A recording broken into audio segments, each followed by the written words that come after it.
Welcome to the Smart QA Musings, a gentle flurry of interesting thoughts. And today's musings is titled The Lure of the Placid Surface.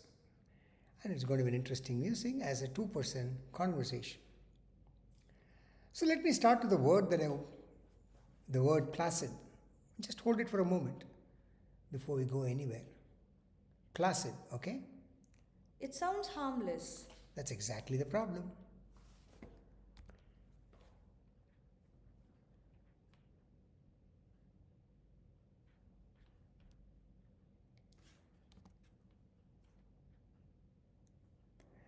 There is a particular kind of stillness that precedes a mistake. It's not chaos, it's not urgency, but it's just pure stillness. The kind that settles over a room when something has been presented and the presentation has indeed gone well. You mean the good meeting?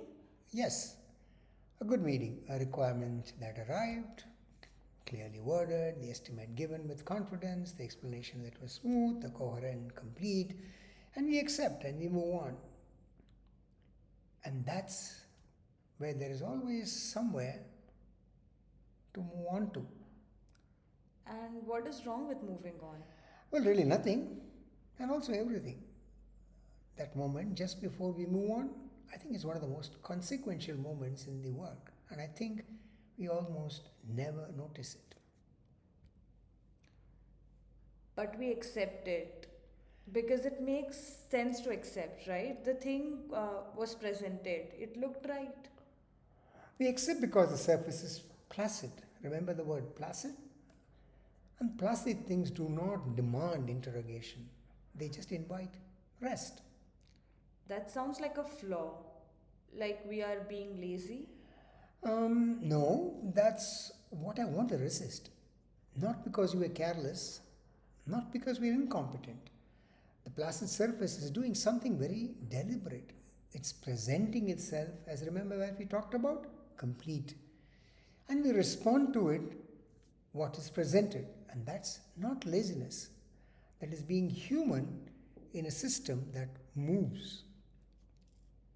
When you say surface, you mean like a screen or an UI. What do you mean? Uh, no, that's the first thing to get past. A surface is really anything that arrives kind of looking finished. Maybe it's a requirement, an estimate, a plan, an explanation given by, let's say, in a room by somebody maybe senior. The process we follow every sprint? Yes, and that too. That's why we accept without asking. The reason itself is assuming. Anything that presents itself as having already done the work of telling us what we need to know, that's really the surface. That's almost everything. Yep, almost everything. And these surfaces, they are not just the things in front of us right now. No, this is something that we rarely name, an assumption we accepted a few months ago. It's still with us, built into the code, the test, the practice, the plan. The world beneath it has kept moving and the surface has not. So you mean the past is a surface? Past is also a surface. It is the one that we are least likely to disturb because we made it. That's uncomfortable. It should be. Probing isn't just going deeper into a thing, it's also asking what did we think was true then and is it still true now? So why do we accept surfaces so readily? What's actually happening? I want to be fair to the reaction before I interrogate it. When something arises and we respond immediately, that's not stupidity. It's exactly what the environment has trained us to do. The environment rewards it. Absolutely, completely. Speed is real, throughput is real. The sprint ends on a Friday and the release is on Tuesday and someone needs to answer before 3 o'clock. The bug file has a timestamp, the text is executed as a status. And the pause? And the pause, the moment of wait, I need to think about this, does not exist in any system that counts things. We react because reacting is visible. So we are not careless, we are rational. Yes, we are completely rational. We accept the surface because accepting it is fast, and fast is valued, and we are not indifferent to being valued. Which means that problem isn't attention. You can't just tell people to slow down. Yes, if it's the here if the problem is a reward structure, the solution is more difficult than simply paying more attention. You have to decide to operate, at least some of the time, outside the reward structure. That's a significant ask. It is, and I don't want to pretend otherwise. But some of these surfaces, the requirement that turns out to be wrong, the plan that falls apart, aren't all those failures bad work? This is important. Surfaces are not lies. If they were lies, the solution would be distrust, and distrust is simple, even if exhausting. But they do mislead. They mislead by being incomplete, like the iceberg that you see, right? Not false. A lie can be caught, a falsehood has a tell. But an incomplete thing wears the face of a complete thing, and that's far more subtle seduction. Because it looks finished. Yes, because it's formatted to look finished. The requirement uses the grammar of requirements, the plan uses the grammar of the plans. The formatting itself is an argument for completeness. So the surface isn't hiding something, it's just not showing it. The surface conceals, not by hiding, but by presenting.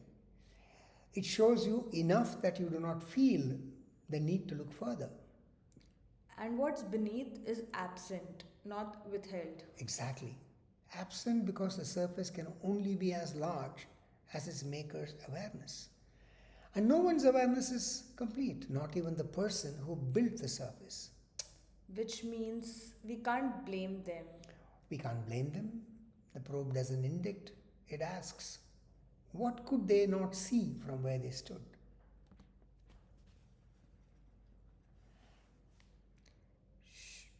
Should I disturb the surface like? That's the real question. Nor should I test more carefully, nor should I apply a heuristic. Should I really disturb this placid surface, knowing what the disturbance costs? What does it cost?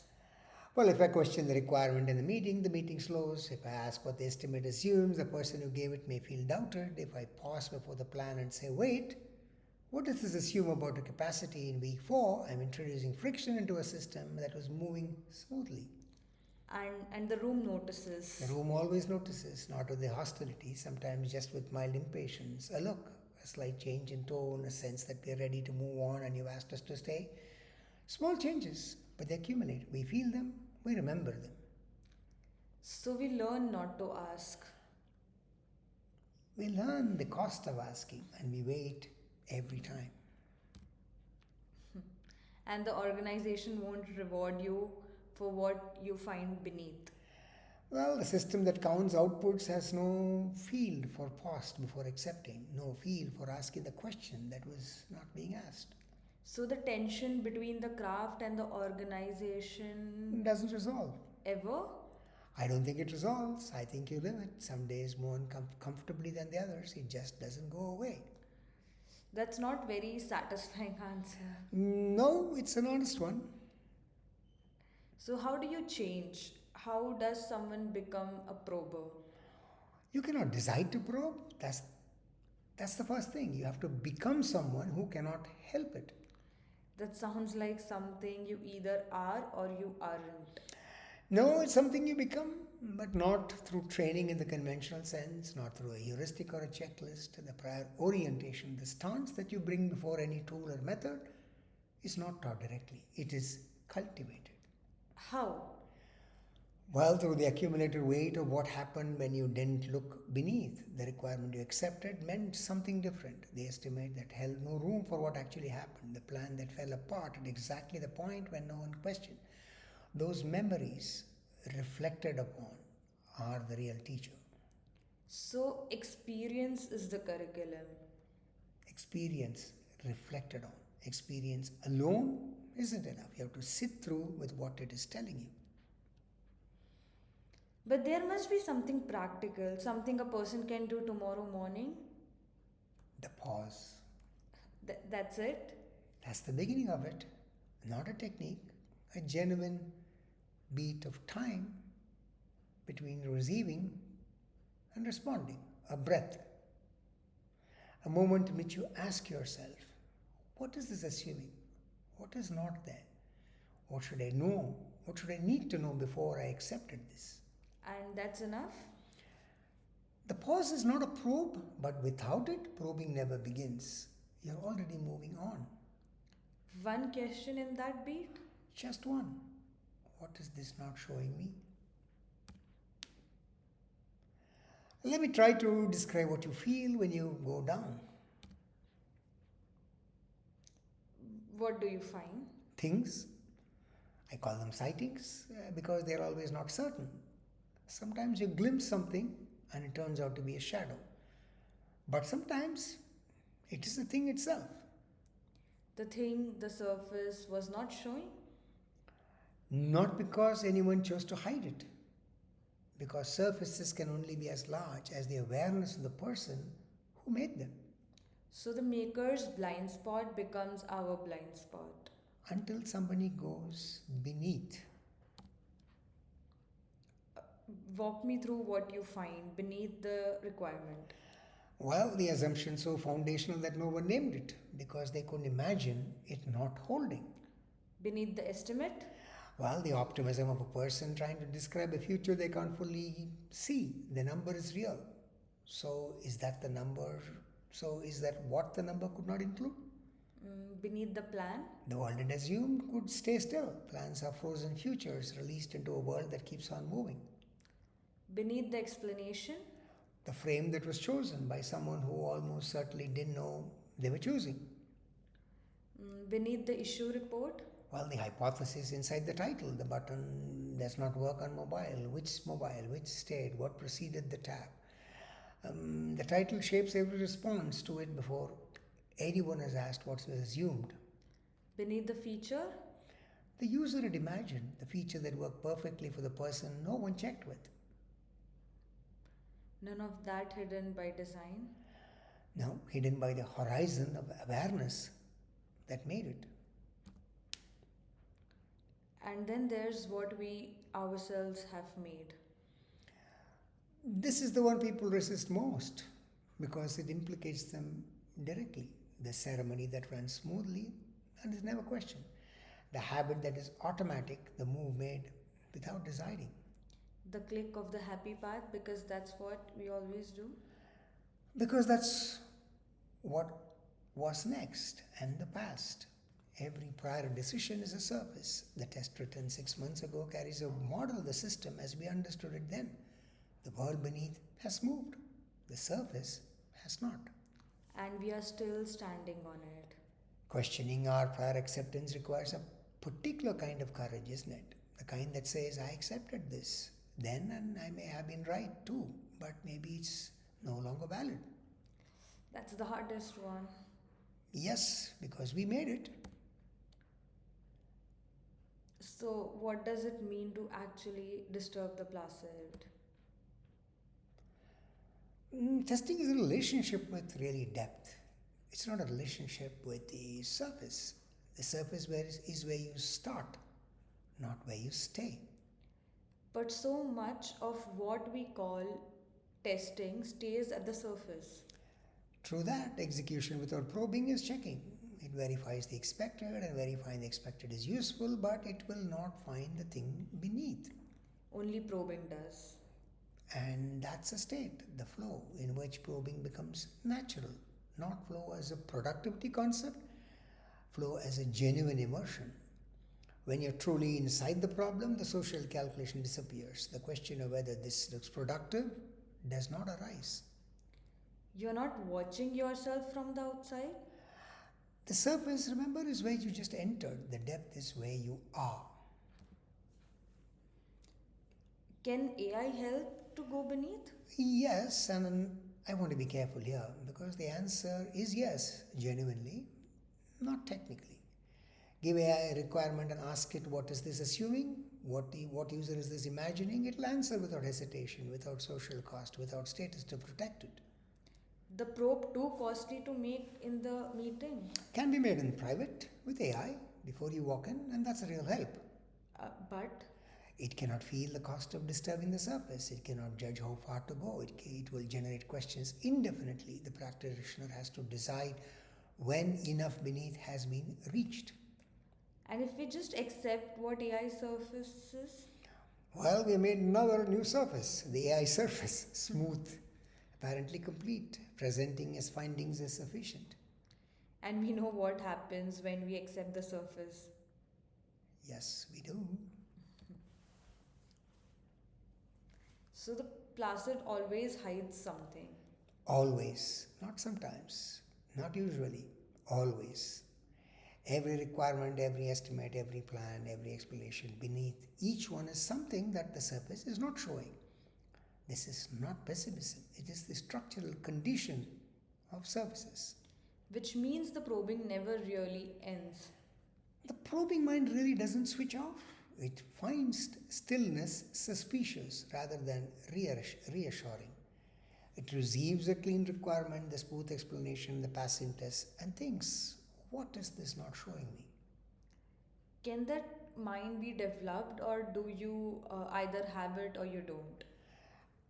It is formed, it's not trained, and it's formed slowly through experience, through reflection, through accumulated weight of what has happened when you didn't look beneath.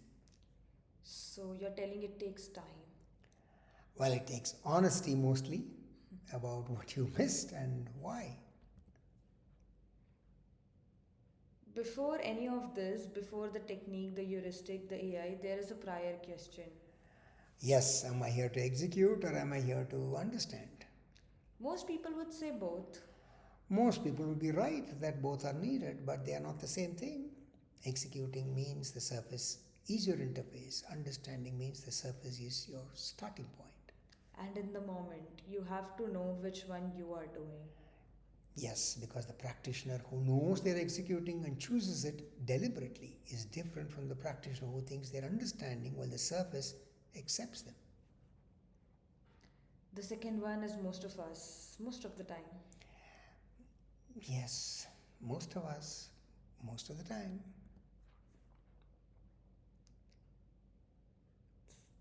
What is this not showing me? That's the mind that testing at its deepest is trying to become.